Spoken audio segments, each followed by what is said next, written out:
It's time to take a new approach to finding true fulfillment in your career, health, and state of mind through insightful conversations with those who have found their professional and personal passions while achieving balance. Whether it's entrepreneurs, athletes, or healthcare professionals, we bring you real people, real growth right here on the Boost Podcast. Now, here's your host, Elena Lipson.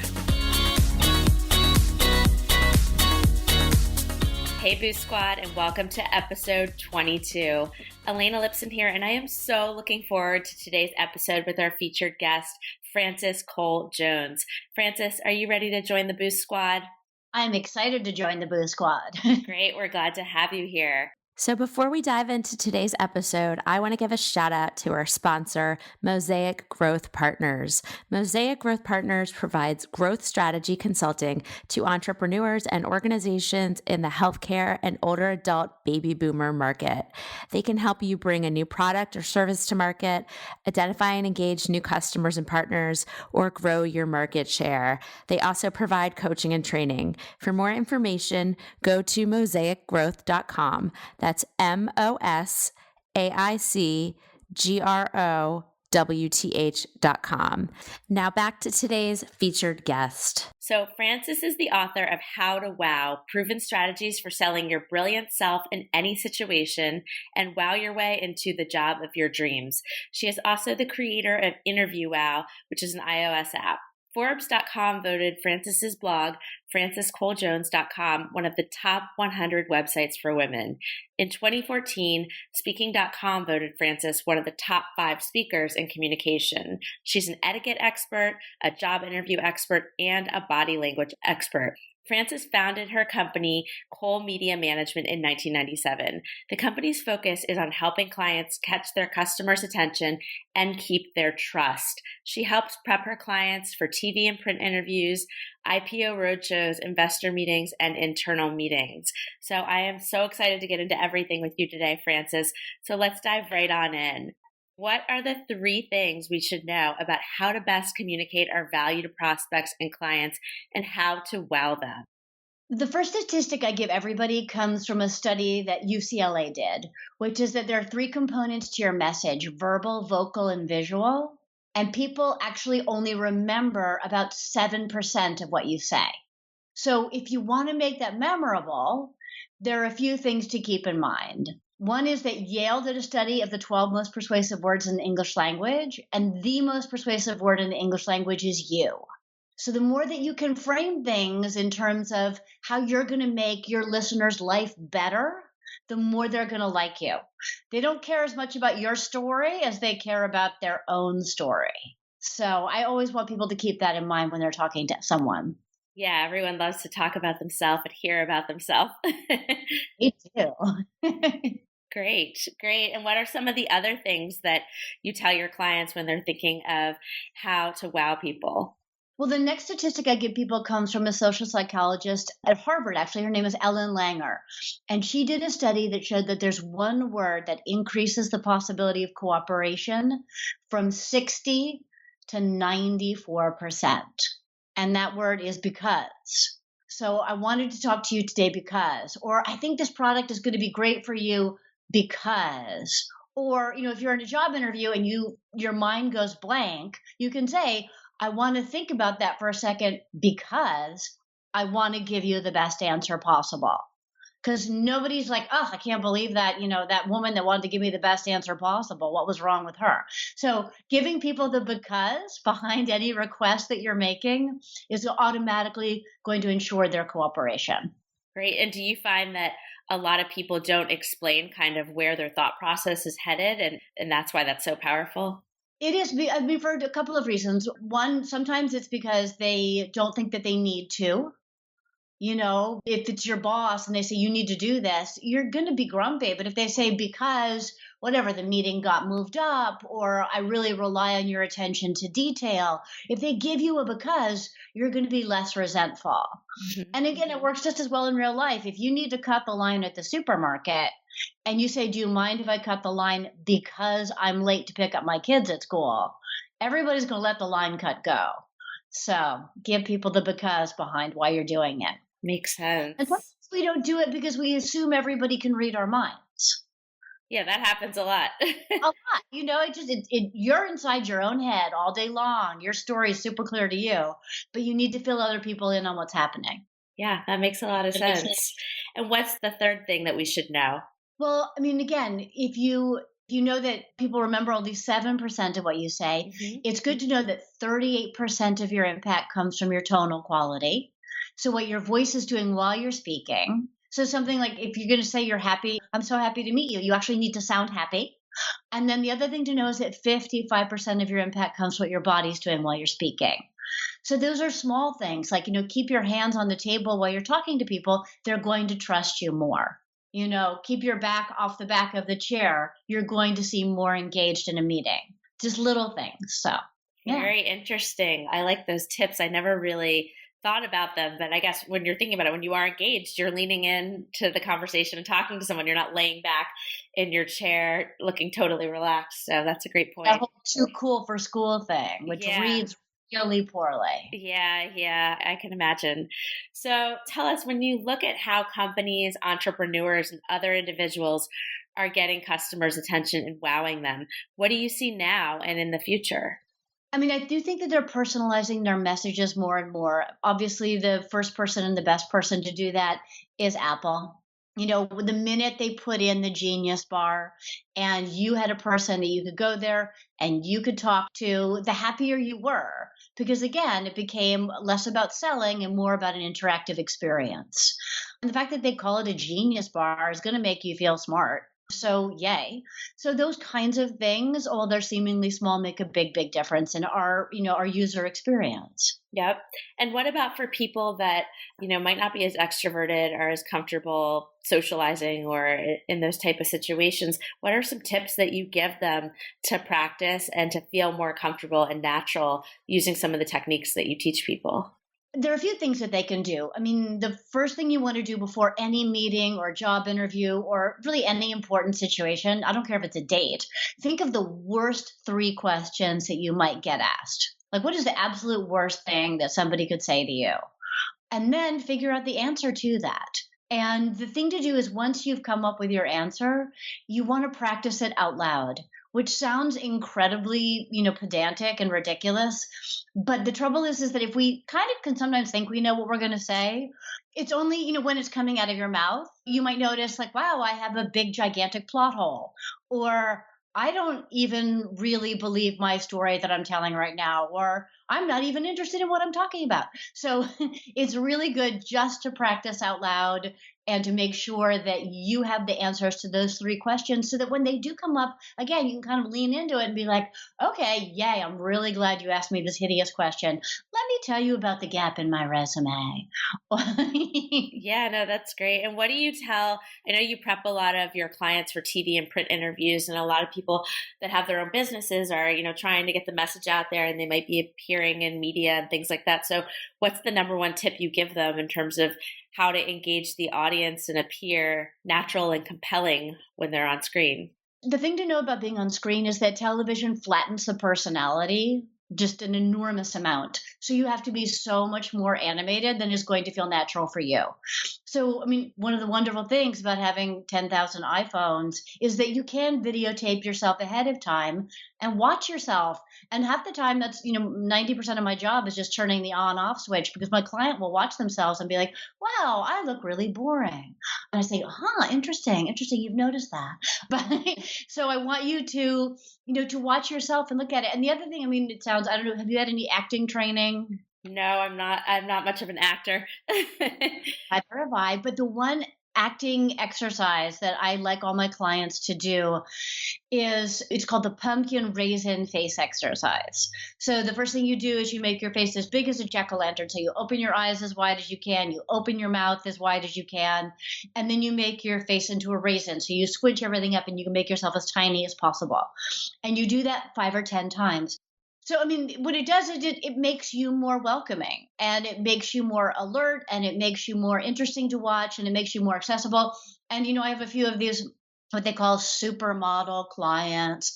And they're so funny because all of them say, "Oh, yeah, we do that before every photo shoot." And I'm thinking, well, if you all are welcome, if you all feel comfortable, because a lot of people don't want to do it because they feel stupid, and my response to that is really get over yourself. Because if it's going to wake up your whole face and make you that much more interesting, and it's so simple. I mean, you don't even need, a prop. Just make your face as big as a pumpkin and as small as a raisin. Love So. it. I'm going to try this next week. I'm speaking at a conference and I'm totally going to try this. I'm going to get my other speaker to do it with me. It should be a fun little experiment and see if we're more interesting. You guys can't see Frances, but she was just doing the face for me. A lot of what you're talking about really can make most people cringe. Like, I know I hate watching myself. So a lot of this stuff really forces you to get out of your comfort zone in order to be a better speaker and a better presenter. So really interesting points. And I can relate to a lot of that. And the thing to do, I mean, I agree with you. And one of the reasons why I wrote a book myself is because the public speaking books that say, stand in front of your bathroom mirror and practice your speech just made me want to, shoot myself. So, a great way to do it is to practice your speech while you're walking from point A to point B. So if you're someone who jogs or runs or walks for exercise, or if you're a commuter who walks from, the subway to your apartment, whatever it is, practice out loud while you're doing something else, because that takes the stress out of it for you. And you get into much more of a rhythm. But the other thing that it does is that embeds the information in your body kinesthetically, so that it's easier for you to pull it up when you're under stress. So it serves two functions. Great tip. So I am going to shift gears a little bit. I want to talk a little bit about how you've grown your own business. You've gotten a lot of notoriety in this field. You have books published. You're a top speaker. So tell us 3 tactics for how you've grown your business. Thank you notes. Can't say enough about them. I mean, I know it seems preposterous, but it's true. So if someone is, willing to have coffee with you, you write them a thank you note. If someone does an informational interview with you, write them a thank you note. If someone refers you to somebody else, write them a thank you note. Even if you don't get the job or you don't get whatever it is that you've been put up for, write the note, because that person will keep doing it. So I think that those are really important. So yeah, another thing to do is just to get in touch with people when you don't need anything. So if you read an article or you look at a book or you meet somebody and, send someone a note and say, "I was thinking of you today. I met this person, I read this article, and I thought of you." And again, be very specific, because you're doing this, or I know you're interested in this, or I know one of your goals is, but just to keep those connections alive, because, randomly, I get a lot of clients from people that I haven't, worked with one-on-one in 5 or 10 years, but we're still in touch, for whatever reason. So yes. Great tip. I can vouch for that one too. I have a lot of clients that I'll just see things published in journals and in the media that's really relevant, and I just send them to them really not for any particular reason other than I just want to make sure they saw the article. And a lot of times it reminds them, that I'm out there, and it's actually in some cases led to them re-engaging me in different projects. And the other nice thing to do, is to also, if you find out something about somebody, send them a congratulations note. I love to do that. I saw the article. I'm so proud of you. I'm so happy for you. I'm so excited for you. Send them flowers, send them something. Because again, so often, we're so quick to not be happy for people. So be happy for people and acknowledge, important anniversaries for them. Yep, those are great tips. So I'm sure you weren't just born with all these pieces of knowledge of how to wow people. How did you pick up these over time and realize these best practices? As odd as it is, a lot of them come from my mom and dad, who were kind of crazy sticklers for manners and etiquette and behaving yourself. And even though on some level it was hideous, it comes in very, very handy. I always say that, if anyone's ever seen The Sound of Music, dealing with my father was very much like dealing with, Captain Von Trapp. It was definitely, my dad used to line us up in the living room before parties and make us practice shaking hands with him, because he had a very specific idea of what was expected. So yes. And then I guess, the nice thing is to to ask people to be your mentor. Who doesn't, love that? So I do have a lot of people that have given me great advice over the years just because I asked them for it. What are your best practices? So yes, I think that all of those are really great things to do. Great, great. So you've had a lot of success in your career, but I'm sure there were some bumps along the way. Can you tell us about a time where perhaps you've stagnated or stopped making progress in your career, and then how you got things back on track? Yes. Well, two ways. One is when people give you a criticism, as unfun as it is to take that in, it's really important to take it in. And once you get over resenting it and denying that it's true and feeling embarrassed because it might be true and just being low grade mortified, then you can just act on it. So I think that has been and continues to be a hard way of moving through the world, but a really good way to move through the world. At one point I was trying to be too many things for too many people, wear too many hats. And one of my clients just said to me, like, I don't know what you do because you do too much. So you need to snap out of it. And I was like, okay, wow, that wasn't fun to hear, but you have a point. So those kinds of things can be useful in the long run. And then the other thing is to look at downtime as research and development time. One of the things when I first started my own business, I had been working in publishing, and I had one of my authors who was a psychologist took me out for lunch. And she said, I'm going to give you two pieces of advice. One is get out of your pajamas by 10 a.m. And the other is you're never going to have the right amount of work. You will always have too much or too little. So you will always be anxious. So you just need to learn to live inside that anxiety without panicking. And that has been really, really helpful. So yes, I don't think of it as stagnation time. I think of it as research and development time. Wow, I can relate to so much of what you just said. The first thing I thought was hilarious when you said, get over your low grade mortification. I think we can all relate to that a little bit of just feeling totally embarrassed that someone has pointed out a flaw that either we thought no one could see or that we didn't know existed. But the idea also of trying to do too much. So I know a lot of people that are thinking about starting their own business, and they have this very broad background where they can do a lot of different things. And a lot of times they just don't know where to start. And that was even something I went through because I had been a management consultant for so long. I could do a lot of different things. So it's kind of like, well, where do you start? And it's really taken like the last 2 years to really narrow it down and get feedback from the market to figure out where to go. But I do think that that's something people struggle with. And I've gotten that feedback of people saying, I don't really know what you do, which I think is a common thing when you're starting out because you're trying to figure out what it is that you do too, because you could do a lot of different things. So I really relate to what you were saying there. The other piece that really hit home for me was when you're talking about never having the right amount of work and that you're always going to be anxious. And I think that's true. But I like what you said about using the downtime rather than kind of freaking out in your head that things are a little slow, looking at it as your natural R&D time where you're going to maybe work on strategic initiatives and how to build maybe your future pipeline or other things that you want to do moving forward. And I think that's great. And a lot of self-care is being able to recognize the things that really trigger your anxiety and figuring out how to manage them. So those are really important points that you brought up. Yeah, no, and I think the same thing is true. I mean, again, when I work with people who have a fear of public speaking and they'll say, I'm so nervous. How do I get over being nervous? And I'm like, I don't understand. Like, why do you want to get over being nervous? You should be nervous. You're speaking in public.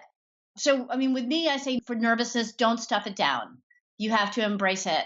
Annette Bening did a great movie called Being Julia, where one of the quotes was, nerves are the respect you pay your audience. And I thought that was a great thing to think about. Wow, I'm nervous. I really care about doing well. So, okay, great. Yeah. That's a great way to look at it. So as we talk a little bit about anxiety and self-care, let's transition into how do you take care of yourself and maintain some sort of balance when you have this high-powered career running in a lot of different directions? There are a few things. One of the things that you want to do is figure out and it sounds really new agey and weird, but work with me. What are your most productive hours of the day? Because everybody has their own biorhythm. Like I am incredibly productive from 6 a.m. till around noon. And then there might be a little possibility of productivity around 3-ish. But no, like any like really that requires concentration, writing essentially happens early in the morning.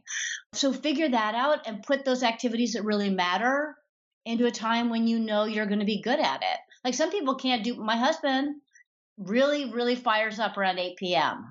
No, thank you. I am in the final approach to bed by 8 p.m. So that's just good to know. I do yoga. I am one of, I've had 20 years of an Ashtanga practice. So that's non-negotiable. That's an hour and a half every day. And I love it. So yeah, those are a few things. I started recently, and I really used to make me crazy when people say that I should meditate. And I'd be like, oh, that's fine for you. I can't meditate. I had all kinds of crazy reasons why I couldn't meditate. I think it's finding the meditation that works with your personality. I have now found the one that works for me, and I've really found it life-saving. So yeah, look around at the different forms of meditation and see if, yes, one resonates with you. Which one is it? Because I'm trying to find one that resonates for me. I've gone with the transcendental meditation. Yeah. 20 minutes twice a day. Wow. And that's all it is. It's like 20 minutes in the morning, 20 minutes mid-afternoon. And then they literally don't want you to meditate longer than that. They're like, you're done. Stop meditating. And I'm like, great. I have, calls stacked up like planes over LaGuardia. So I love being told that's all you get to do. And then, if you fall asleep, that's your business. But yes, TM works for me. Good to know. So let's go ahead and close out with a parting piece of guidance for us. The best piece of guidance that I received is from one of my clients who told me, and I thought this was such a generous, beautiful gesture, that there's plenty of room at the top. She said, there's plenty of room at the top, so come on up. And I was like, wow, okay, I guess I'll do that. And I think that that's a message that's really nice to hear. So the next thing is, I always say, don't ask permission. For some jobs, you want to have the degree. If you're a brain surgeon or an engineer or, something where lives are at stake. But for the rest of it, no, you decide when you're qualified. So knock yourself out. It doesn't mean don't stop learning, but it means, don't feel like someone else says to you, now you're ready. I love that. That's so important because I think, especially when you're working for someone else, you're always waiting to be told that you have permission to do things. And then when you go off and you work for yourself, no one's going to give you that permission but you. And it's uncomfortable, but you do have to push yourself and just do it and, ask for forgiveness, not permission. I fully agree with that. I really love what you said too about there's plenty of room at the top. And I think that's something that we all need to keep in mind. We need to help other people get there and bring people along the journey with us. So really, really love that point that you brought up there. I hope today's episode inspires you to think more about how you can find your passion and live your best life. For more information, including links to resources that Frances and I chatted about today and how best to get in touch with her, head on over to our website, theboostpodcast.com, and check out our show notes from this episode and catch the Boost bonus. Frances, I want to thank you for sharing your journey with us today. And remember, anything is possible for you. Now that you've completed this episode, the next step is to join the Boost Squad for strategic insights, tips, and tricks, as well as exclusive resources designed specifically to accelerate your personal and professional growth. All this and more is waiting for you at theboostpodcast.com.